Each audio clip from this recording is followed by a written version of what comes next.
Okay, so today, like I said, gonna be working on the BMW today. I got those wheel speed sensors in. Let's see, here is, I've already done one side. So here is a new one, as you can see, based on its super shininess. And then there's the old one, which you could also tell based on just how old it looks. So, I'm gonna show you, sometimes getting these BMW wheels off can be a bit of a challenge. So, hopefully this one comes off fine, but if it doesn't, I'll show you how I get it off. So, as I suspected, this is, all the wheels, all the lug nuts are out, but it's still on there. So, sometimes you can just get by taking a rubber mallet and just sit there and just, you know. And I think that may have actually done it for me here. Yep, that's it. Sometimes though, what you can do, if it really doesn't want to come off, you can take this here pry bar and you'll notice that it's got these little sections right here. Well, what you can do is you can kind of go in there in the rim and just slowly work it out, doing each individual one as you go. It helps sometimes. I've had to do that on the really stubborn ones. Okay, sorry for all the darkness, but what we're going for here is this right here.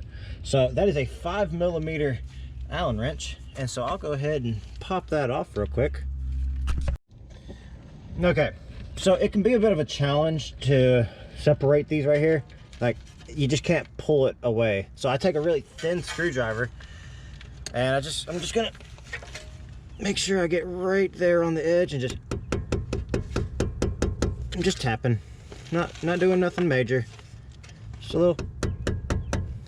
And then as it separates, I'll just move on down and just, now that I've got some space there, I can sit there and slowly, you don't want to just, I mean, just in case you have issues with the other one, you don't want to just break it. Just in case you have issues. You just pull it out. And then you got this little spot right here that it comes out of, and then it goes into another one right there, and then you'll find it inside that box, the connection you're looking for, and it just opens up. It's nothing special. Boom. And then we'll just pull this out. And so when you're taking it off, it just, right here it has this little squeeze point. You just squeeze that till you hear that click, and poof, pops right out. New one literally just pops right back in. You just, it's got these little grooves right here, and so you just make sure you line them back up. Okay, so when you're removing this one, it's normal. It's right down here. It comes off, and then you have to route it. It goes all the way up through there, all this stuff, but then it goes up and goes behind here. So you got to remove that, or at least enough to where you can get in there. And it's 8mm. So you just go ahead and pop off these things. Keep track of those screws because you don't want any flat tires.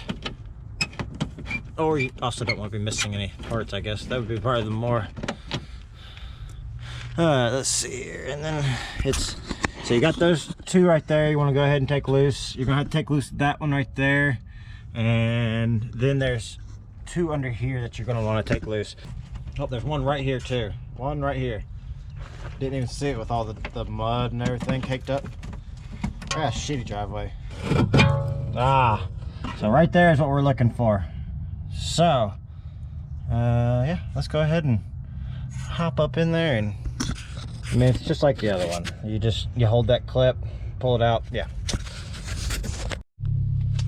Okay, so after installing the wheel speed sensors on the front, I have a weird thing, and this is typical if you buy cheap parts.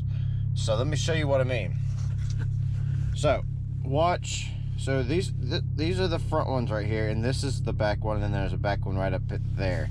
So watch the back one and the one above, or the back one and then the two front ones whenever I go to reverse.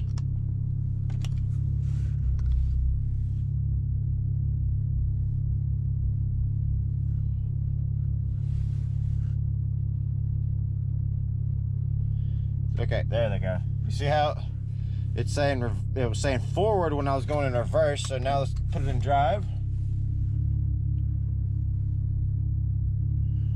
It's saying I'm going in reverse while I'm going forward. So the way they're set up, you know, they got, you know, the sensor, it bolts on this side of the sensor, and on the passenger side it bolts on this side. So I'm hoping that I can take the one from that side, put it over here, and put this one over here, and maybe it'll read right. But yeah, there is no indication as to which one should be left or right. So that's, you know, it's, yeah. So hold on, let me go ahead and do that real quick, because yeah, I need to do it. As I spoke of, there is no indication of a left or a right on these things, so you're not going to get that information from them. Okay, did that fix it? I don't have high hopes for it, honestly. I really don't. Let's see what we got.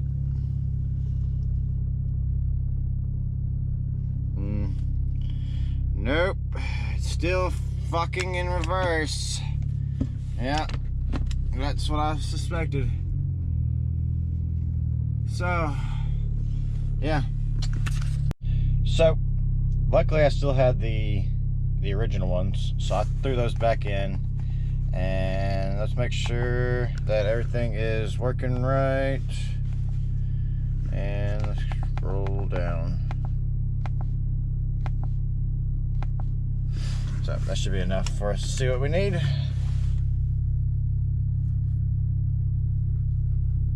Yep, see, that's how it's supposed to do. That's how it's supposed to work. Forward, forward, reverse, reverse.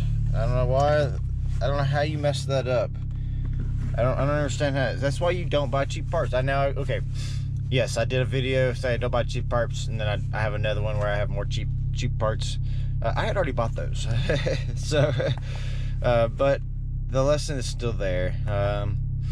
Cheap parts, especially when it comes to BMW, they tend to not mingle with the BMWs very, very well. So, yeah, unfortunately I had to throw back in the original ones in the front. The back ones are working fine. It's just, literally just the fronts. So, yeah, hopefully that'll teach you something, not to spend the money on some cheap ones. Go ahead and buy the more expensive ones. They're gonna be worth it. So, all right, later.